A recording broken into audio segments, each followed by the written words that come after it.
the court. Charge only 5, okay? So that you can have parallel trial. And then for the main case, all you need are 5 accused to prove that the killings really happened. Then you present the witness who will connect them to the mastermind. You don't have to present evidence on the 200 accused to be able to prove that the mastermind is also guilty.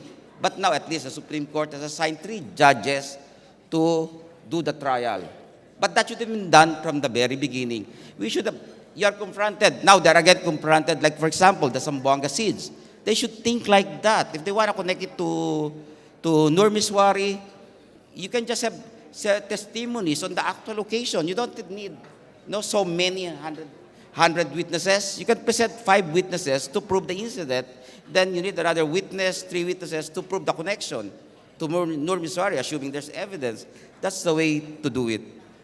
Well, thank you so much. Let's give our panel of speakers, a very outspoken panel of speakers, in fact, a big round of applause. Thank you so much, Dr. De Jesus, Sharissa Nuesa, and of course, former Ombudsman Attorney Simeon Marcelo. Not enough time, so much more to discuss. Hopefully by next year, we won't be discussing the same issues, but we'll be assessing the progress made in the different proposals forwarded by our panel. Thank you so much. Have a good afternoon, everyone. Many thanks to our moderator, David Saldran, and our panelists, Attorney Marcelo, Dr. DJ De Jesus, and Ms. Sharissa Nuesa. Now, to introduce our next speaker, moderator, and panelists, may we call on the President of the Korean Chamber of Commerce of the Philippines, Mr. Edward Chang.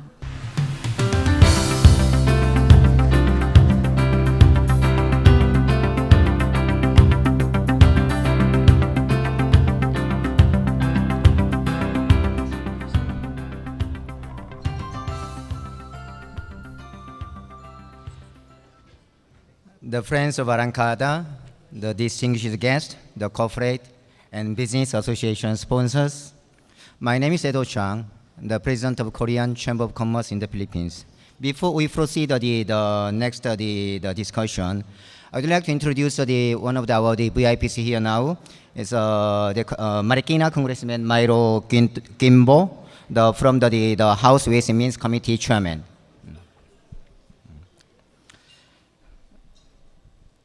Our forum now turns toward the 1-hour discussion of infrastructure, a subject extensively analyzed in Arrancada, which covers infrastructure policy, airport and power, road and rail, seaport, telecommunications, and water.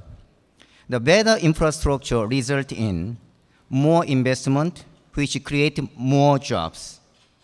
In addition to employment in the actual construction of infrastructure. May I invite the Honorable Secretary Singson, our moderator, and our panelists to come to the stage as I introduce you briefly. Please welcome them.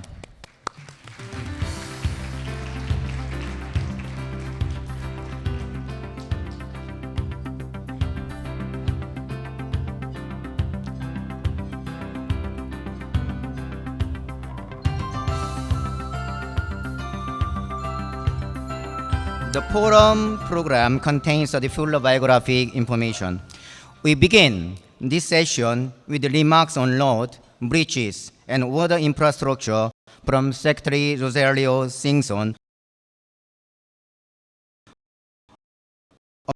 of the Department of Public Works and Highways, the leading infrastructure department in the Philippines. The Secretary Singson combines engineering and management in his educational and career credentials. He was president and CEO, Manila Water, and chairman and president of the Basis Conversion Development Authority, BCDA. At DPWH, the Secretary Singson has implemented strong anti-corruption measures, the supervises expenditures of over $2 billion each year on road and bridges, and is also implementing a major flood control plan. The following Secretary Singson, our third panel discussion is composed of a very distinguished moderator and 3 experts on infrastructure and DPWH Secretary. As CEO and executive editor of the online media station Rappler, the moderator of our third panel, Ms. Maria Reza, is one of the most prominent television journalists in Asia. After 16 years as a reporter with CNN in Manila and in Jakarta, she joined ABS-CBN as Vice President for News. Ms. Reza is the author of 2 books on terrorism in Southeast Asia and most graciously in joining our Arrancada Forum today for the 3rd time. Our power expert today, Dr. Daniel Chalmers, grew up in Masbate and was a Christian minister before becoming an industry leader in electric power generation. Now chairman and CEO of GN Power Company, Dr. Chalmers has developed over 1,000 megawatts of power in Quezon and Bataan provinces. It's currently developing over 1,000 megawatts more in Luzon and northern Mindanao. Dr. Chalmers' contributions are one reason we are not using a backup generator at today's forum. Our panelist for Public-Private Partnership Project is Ms. Sherry Austria, the Director of the Policy Formulation, Evaluation, and Monitoring Services at the PPP Center of NEDA. Ms. Austria's background is economics, law, the planning, the policy formulation, and contract management makes her a valuable asset at NEDA to the critical work of the PPP program these days. And our transportation expert is Mr. Menel Leo Carlos, a leading Philippine businessman, the chairman emeritus of the Federation of Filipino Industries and Private Sector, co-champion of Infrastructure Working Group of the National Competitiveness Council. Mr. Carlos is also a leader with the Bishops Businessmen's Conference, is a tireless advocate of efficient and less expensive transportation infrastructure. The assessment document that everyone should be paging through contains extensive sections on infrastructure in Part 3. As NEDA explained at our forum last year, the government's goal is to reach a public sector infrastructure spending level of 5% of GDP by 2016, or approximately $17 billion US. The assessment shows progress is being made in several infrastructure subsectors, especially infrastructure policy, road, and water, with concerns in the power and telecommunication subsectors, and less progress taking place in airport and seaport as well.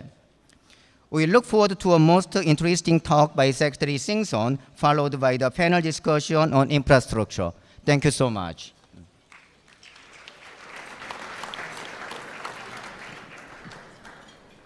Thank you very much, Mr. Chang, and good afternoon, ladies and gentlemen. I know you are eating, but I'm given 15 minutes to say this piece. I hope it will not cause you indigestion. Anyway, let's have the first slide, please. Just to put you in context, we have 32,000 or so kilometers of national roads. And our commitment to the public and to under the President Aquino's administration is to have the 32,000 kilometers paved by 2016. And this includes all the bridges on these 32,000 kilometers that are still permanent, that are still temporary, and dilapidated, which we have to complete and convert to permanent bridges also by 2016. I'll run you through our strategic policies and programs. And first and foremost is to make sure that we continue to institutionalize good governance and anti-corruption program. Simply said, we want to finance and fund the right projects at the right cost and right quality. Now, the second policy is to improve and have better quality and safer national roads and bridges. And as I mentioned, we need to pave and make permanent these bridges by 2016. The third is effective flood control program as we continue to complete our master plan for the 18 major rivers in the country that covers over 45 or so provinces. We are going to start implementing master plan just as we have started to implement the master plan for Metro Manila. And the master plan will be based on a river basin approach, meaning we will cut across political boundaries as we implement flood control programs. The fourth one is strategic convergence program, meaning we have to make sure that our tourist destinations, our airports, seaports, and ro-ro ports have good access roads. This is the convergence program that we have started to implement with the Department of Tourism, Department of Transport and Communication, and now we're started this year the completion of a farm-to-market road network. The fifth is public-private partnership. We continue to pursue major expressways and toll roads, and in fact, we are bidding the Cavite-Laguna Expressway by end of April this year. And the new program that we launched is the resiliency program, meaning we are upgrading the structural design of our roads and bridges, school buildings, public hospitals, and other public facilities. Results of the program since 2011 shows that we continue to improve in the quality of our national roads based on the World Economic Forum Global Competitiveness Report. So from 2.8 in 2010, we have moved to 3.6, and we continue and hope to be able to be in the range of 4.5 to 5 by 2016. Now let me just show you the DPWH investments and performance in terms of disbursements since 2011. Here it shows that in 2013, our total allotment from the budget was 218. Our obligations, meaning out of the total allocation under the General Appropriations Act, how much have we actually contracted out? We contracted out 197 billion, and we actually disbursed 166. As you can see from the legend, the ratio of allotment over obligations significantly improved from 70% only in 2011. We moved up to 79 in 2012, and in 2013, we're up to 91%, meaning we're able to obligate the total allotment given to DPWH by 91%. 91% of our total allotments are obligated by the year end. The next chart shows you the infrastructure investments based on GAA given to DPWH. So from 19 billion in 2011, this has gone up to 190 billion in 2014. That's more than 100% growth from the 2011 levels. And the percentages there show the increase annually. 10% in 2012, 45% in 2013, and 33% in 2014. With the commitment of the Aquino administration to increase infrastructure investment to 5% of GDP, by 2015 we expect the infrastructure budget of DPWH to be in the vicinity of about 280 to 300 billion, and possibly closer to 400 by 2016.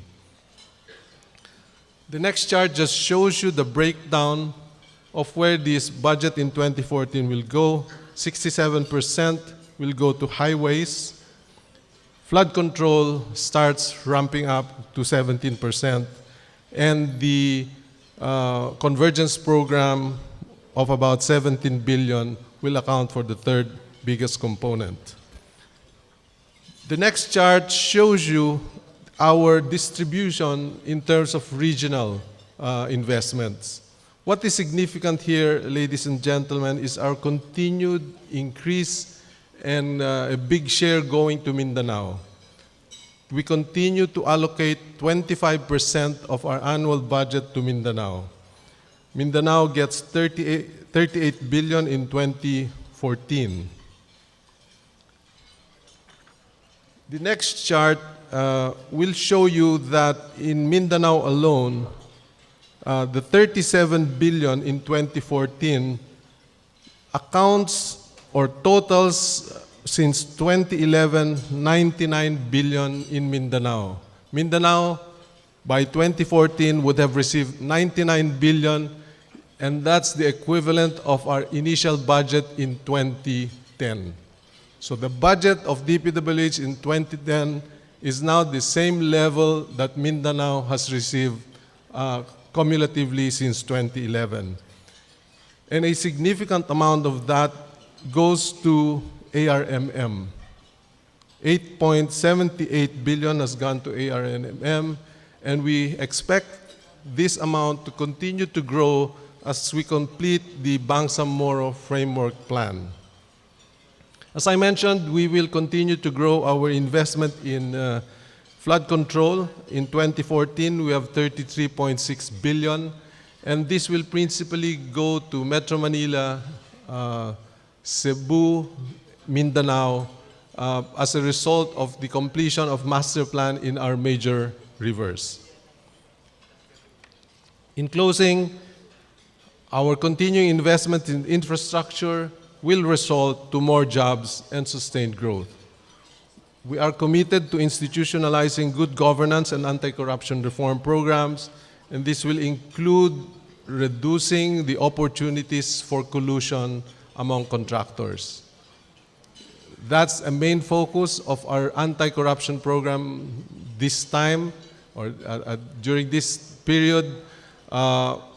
We continue to run after erring contractors who are using unregistered subcontractors, who are getting involved in collusion among local contractors. We will not stop until we're able to put in place sufficient reforms to avoid corruption in the department. The second is that we will continue to improve the quality and safety of our national roads, and we're committing to complete the national roads paved by 2016. Our convergence program has resulted to better roads to our major tourist destinations. The master plan of the Department of Tourism calls for about 2,000 kilometers of roads leading to tourism destinations. So that's a total investment of 53 billion by 2016. Regional and international airports, seaports, and RoRo ports will continue to receive focus from the department so that our airports are more accessible to tourists. We are putting together the farm-to-market road network so that food centers, processing centers become connected to our national road network. Finally, we have the climate change adaptation measures, which is the flood control master plan implementation, as well as a structural resiliency program that I mentioned earlier.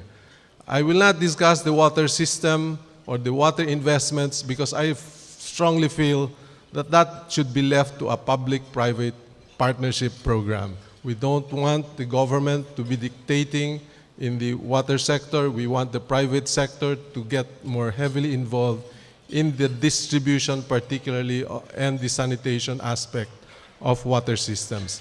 Thank you very much.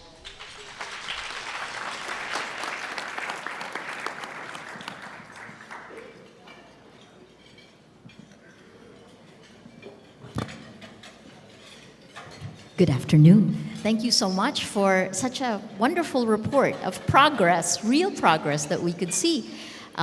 I unfortunately am also tasked with the job of making sure that I also bring up other issues that plague our country.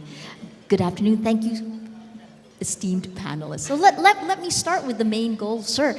Out of all of the things that you've said, Arrancada in its report says that the Philippines has lagged far behind neighbors in terms of spending. We stay within 2 to 3% of GDP growth, and the ultimate goal of Arrancada that they wanted was 5% of GDP. How close are we to that target? Are you happy with the amount of budget you get? As I mentioned, there's already a commitment of the Aquino administration to go as much as 5% of GDP by 2016. And as you can see in the information, as far as DPWH is concerned, we continue to ramp up investments in the roads, bridges, and the convergence programs. Right now, if I'm not mistaken, we're in the vicinity of about 3.2 to close to 3.3 of GDP. As I mentioned, from a little over 200 by 2015, we expect the DPWH budget to be closer to 300 billion. So yes, we're committed to increasing investments in infrastructure. And in terms of the key areas that you want to focus on now in the last, as David said, the last 2 minutes of this, what are the key areas you want to make sure happen before you go? The much discussed skyway system in Metro Manila that everyone is trying to complain about. Yes, it is true that we have about 19 infrastructure projects, major infrastructure projects in the Metro Manila area, but we're saying this will not happen all at the same time, starting all at the same time. No? So we're still very conscious that yes, we have to address the traffic by not creating more traffic. No? So we are conscious and we are aware that we have to time certain projects, delay some projects because they are in the same traffic containment or traffic basin. Example of this is we wanted to do the EDSA TAF elevated flyover, but because we had to give way to the expressway leading to the airports, the skyway system, we had to defer the EDSA TAF because you are going to choke or you will have a gridlock in that area. So we deferred one in favor of the more important one, which is the skyway system for Metro Manila. Thank you very much. Why don't I turn it over to our panelists to talk a little bit about what they're actually, hopefully a lot to hear from Power. But let's go to public-private partnerships. The director of the group is actually in New York City right now talking about public-private partnerships. Please give us an assessment, the best and the worst. For this year, we are pushing the passage of the amendments to Republic Act 7718, also known as the Build, Operate, and Transfer Law. We've been receiving positive support from both houses of Congress, and the legislative process has already started. So we are trying to introduce policy reforms that would greatly affect the progress of the PPP program. For instance, we are advocating for the grant of tax exemption, real property tax exemption, and other local taxes for the benefit of national projects of national significance. We are also pushing for the prohibition against the issuance of temporary restraining orders and mandatory injunctions against PPP projects, especially those big ticket projects, for those big ticket projects. We are proposing to impose stricter penalty for any violation of this provision, like immediate removal from the office.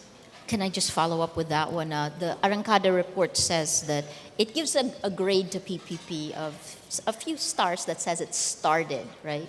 And the perception is that it's quite disappointing given the high expectations that the Aquino administration set. They wanted to have 8 PPP projects in the first year. How does this affect the work that you're doing now, and do you expect to fast track it?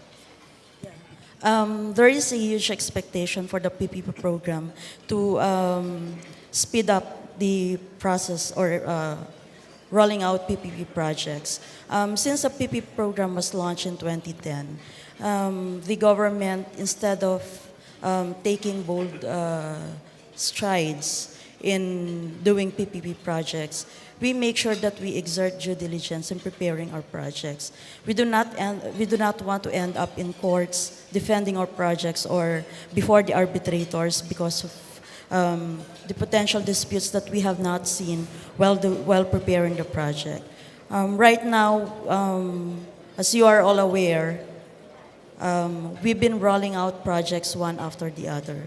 So right now we have 49 projects in the pipeline, and we also have to take into account the absorptive capacity of the private sector in doing their bids. So we cannot really pushing for more projects all at the same time. And the last one is in terms of, again, Arrancada's report, one of the proposals was to try to get long-term planning involved in this, 10-year strategic plans. How far along have we gotten in that? The report itself actually says quite disappointing. Yes, I noticed that comment from the Arrancada report that the government is currently focusing on medium-term plans. We've been listening to the private sector and our development partners. So, as to date, NEDA has been drafting the Philippine Sustainable Development Program. It's a long-term strategy that will come across in different administrations. Thank you so much, Sherry. Dr. Manileo. Carlos, your assessment, please. Well, the good news last year was that the administration had taken the target of raising 5% of GDP for infrastructure. The best news this morning is what I got from Congressman Kimbo, that he might even go for 6.5% of GDP if we can afford to spend it wisely. So I think we really are headed towards resolving our lack for so many decades. However, we still are faced with many challenges. I'm glad the Secretary is here, because one of them involves the reduction of cargo handling, shipping costs. We're an archipelago, and we've studied this very well. The RoRo system happens to be doing a good job, but this time we would like to ask that the RoRo system be improved by having the highways actually connect the closest points from island to island. Right now, our RoRo system still runs from port to port. Okay, so this is not the best way to do it. Actually, connecting the islands at the closest point will be doing that. And so we would like to put this under the care of our secretary, because it's no longer really a port system, but a bridge system connecting the islands. Sir, in connection to this bridge system connecting the islands, one of the toughest things that the government has had to deal with, and the people have to deal with, is the cabotage law. And with the AEC coming up, how prepared are we? Can we do anything about it now? Do you see dealing? With the added emphasis now towards inclusive growth, there's no way to do it except connecting all the islands. When you say farm-to-market roads, you really mean bring the goods from the farm all the way to the market via these bridges. And I think they're the most efficient way to do it. The other thing is, I think, basically we have to address the issue of high cargo handling charges. Unfortunately, the rate of these charges are based on the decision of PPA, because they're the regulator. But they also happen to be the developer, and they happen to benefit from what they impose.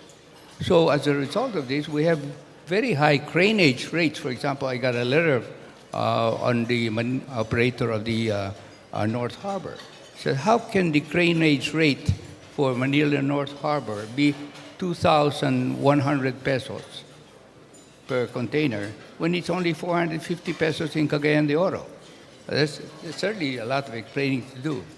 So I advised, I gave a letter to Secretary Balisacan, who's here.